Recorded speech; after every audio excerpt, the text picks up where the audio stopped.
Hello everyone and I welcome you all to the prep board. So today we will be making a very important video and this video will be about critical reasoning. तो आज हम लोग critical reasoning के ऊपर बात करेंगे. So friends, this is a very important sections in examination like CLAT, ILAT, SLAT. So in all these examination lot many questions are asked of critical reasoning and we can also say about logical reasoning. So आज भी इसके ऊपर हम बात करेंगे कि how to attempt questions of critical reasoning, what critical reasoning is all about. So let's start this video को start करते हैं. सबसे पहला क्वेश्चन आता है कि what is critical reasoning. Critical reasoning is actually the process through which you obtain and you interpret knowledge, facts and data to make proper decision. Okay. अगर हमारे पास में कोई भी पर्टिकुलर स्टेटमेंट है या कोई भी पर्टिकुलर सिचुएशन है, तो उस सिचुएशन में कैसे हम हमारे डाटा का यूज करके और फैक्ट्स का यूज करके हम कुछ इंटरप्रेट करते हैं या हम कुछ ऑब्टेन करते हैं, तो उसको हम क्या कहते हैं? क्रिटिकल रीजनिंग कहते हैं. तो when we think critically we become the guardian of quality of our thinking. Means हमारा जो थॉट प्रोसेस है वो काफी ज्यादा इंप्रूव होता है क्रिटिकल रीजनिंग से. सपोज मैं यहाँ पे एक स्टेटमेंट लिखता हूँ कि Sahil will go to school tomorrow. मैंने यहाँ पे एक स्टेटमेंट लिखा, Sahil will go to school tomorrow. अगर हम इसको क्रिटिकली थिंक करें तो हम यहाँ पे ये बात कह सकते हैं कि school will be open tomorrow. School will be open tomorrow कि भाई अगर कल स्कूल खुला होगा तभी तो साहिल स्कूल जाएगा. School will be open tomorrow, then only Sahil will go to school. और उसके बाद हम ये भी कह सकते हैं कि साहिल जो है, Sahil is a student of school. Sahil जो है वो स्कूल का स्टूडेंट है.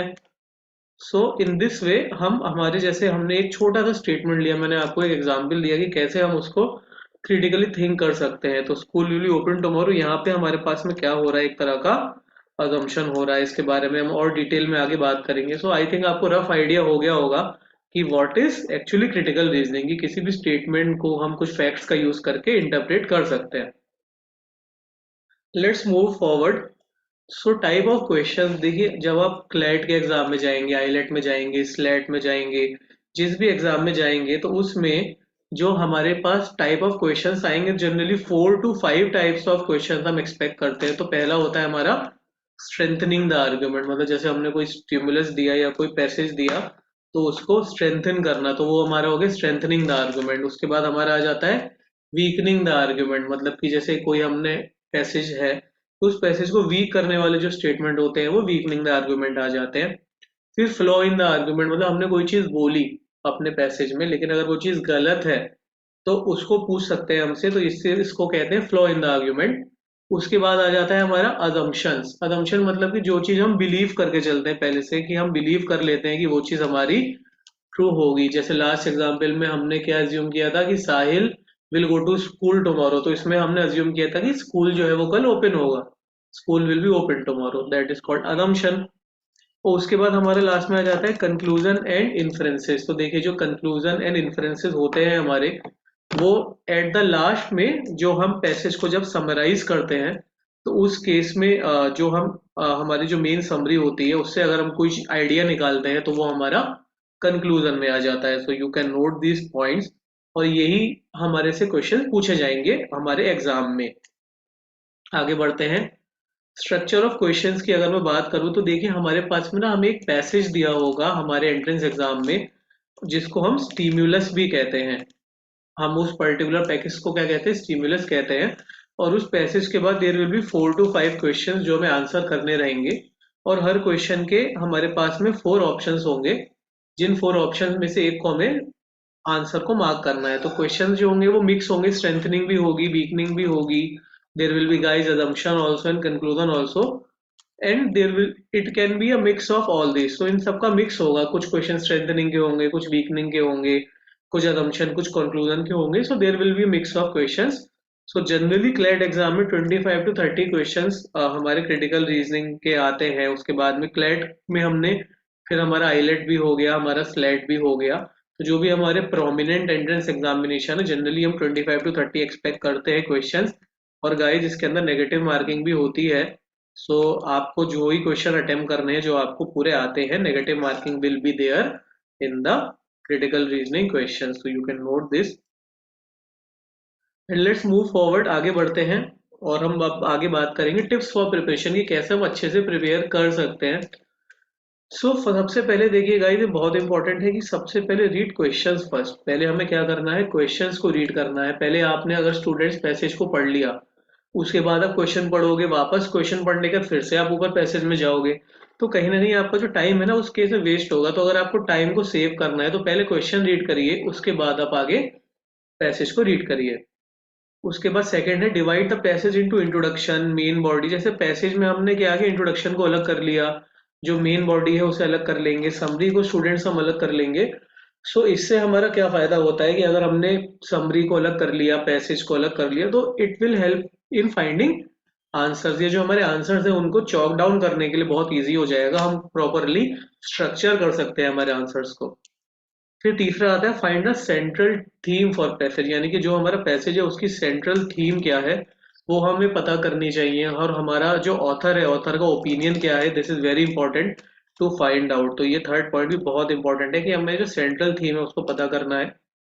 उसके बाद में try to eliminate maximum wrong answer, जो सबसे पहले मेनली रॉन्ग आंसर है उनको एलिमिनेट कर देंगे, हमें करना है। उसके बाद जो प्रेजेंस ऑफ माइंड है बहुत इंपॉर्टेंट है हमारा, कि जब हम पर्टिकुलर क्वेश्चन को सॉल्व करें तो हमारा 100% फोकस और कंसंट्रेशन क्वेश्चन के ऊपर स्टूडेंट्स होना चाहिए। प्लीज इस चीज को नोट कर लीजिएगा, जब भी आप कोई मॉक देंगे या पुराने साल का कोई पेपर देंगे तो प्रेजेंस ऑफ माइंड के साथ ही हमें देना है। And last but not the least, की only attempt questions when you are sure. अगर आप किसी क्वेश्चन के ऊपर 100% श्योर हैं, उन्हीं क्वेश्चंस को आप अटेम्प्ट करिए, वरना क्वेश्चंस को आप अटेम्प्ट मत करिए, बिकॉज नेगेटिव मार्किंग भी इसके अंदर होती है। सो you can note this. Now a few tips how to prepare for this. So first of all, solve the past year papers guys। जो लॉजिकल रीजनिंग, क्रिटिकल रीजनिंग के past year के questions हैं उनको आपको सॉल्व करना है, so that आपकी यहाँ पे काफी अच्छे तरीके से प्रैक्टिस हो जाएगी सॉल्व करेंगे तो आप। उसके बाद आपको क्या करना है, you give the mock test of critical reasoning and logical reasoning, यानी कि आपको क्रिटिकल रीजनिंग का या लॉजिकल रीजनिंग का मॉक टेस्ट भी देना है। Mock test in the sense कि आपने कोई टेस्ट सीरीज अगर ज्वाइन करी है या कहीं आप किसी कोचिंग इंस्टीट्यूट में पढ़ रहे हैं तो उसकी टेस्ट सीरीज को भी आपको मॉक टेस्ट को देना है। गाइस एक ये बहुत इंपॉर्टेंट पॉइंट है कि you can try CAT past year question. देखिए जो कैट के पास्ट ईयर के क्वेश्चंस हैं इनको भी आप ट्राई कर सकते हैं, क्योंकि जो कैट में लास्ट के जो ईयर्स में क्वेश्चंस आए हैं बहुत अच्छे आए हैं, और क्लैट के या आईलेट के एग्जाम में कभी कभी कैट प्रीवियस ईयर के क्वेश्चंस भी आ जाते हैं, तो वेरी वेरी इंपॉर्टेंट। और उसके बाद मैं आपको एक बहुत ही बढ़िया बुक सजेस्ट करूंगा, और उस बुक का नाम है RS Agarwal verbal and non verbal reasoning. Guys this is a very very good book to read critical reasoning. तो इस बुक से भी हम बहुत अच्छे से प्रिपेयर कर सकते हैं, तो अगर हमारे पास टाइम है तो हम इस पर्टिकुलर बुक से भी प्रिपेयर कर सकते हैं। सो आई होप आपको जितने भी पॉइंट्स हैं अभी तक के सब समझ में आए होंगे, कैसे प्रिपेयर करना है हमें एग्जाम के लिए। अगर आपको हमारा आज का वीडियो अच्छा लगा तो please like this video and share this video to your other friends. जो आपके जो बाकी फ्रेंड्स हैं जो क्लेट की, आईलेट की, स्लेट की, किसी भी लॉ एंट्रेंस एग्जाम की तैयारी कर रहे हैं, तो उससे इस वीडियो को शेयर करिए ताकि वो भी इसका बेनिफिट ले सकें। एंड आप हमसे कांटेक्ट भी कर सकते हैं, अगर आपको हमारा क्लेट 2023 का ऑनलाइन बैच ज्वाइन करना है तो आप हमें कांटेक्ट कर सकते हैं ऑन बिलो नंबर्स। ये जो नीचे नंबर दिए हुए हैं इन नंबर्स के ऊपर आप हमें कॉल भी कर सकते हैं, so that you can join our batch. और अगर क्रिटिकल रीजनिंग से रिलेटेड कोई और भी क्वेरी है तो आप इस पर्टिकुलर नंबर्स पे फोन करके पता कर सकते हैं, पूछ सकते हैं। And if you live in Moradabad so you can also visit our centre which is in Moradabad. This are the information regarding us. I hope आपको हमारा आज का वीडियो अच्छा लगा, और आपको अगर वीडियो अच्छा लगा तो प्लीज इसे लाइक कर दीजिएगा और शेयर कर दीजिएगा, सो दैट अगर others can also take benefit. और मिलते हैं हम आपसे किसी नए वीडियो में। Thank you very much for watching this video. All the best to all the students.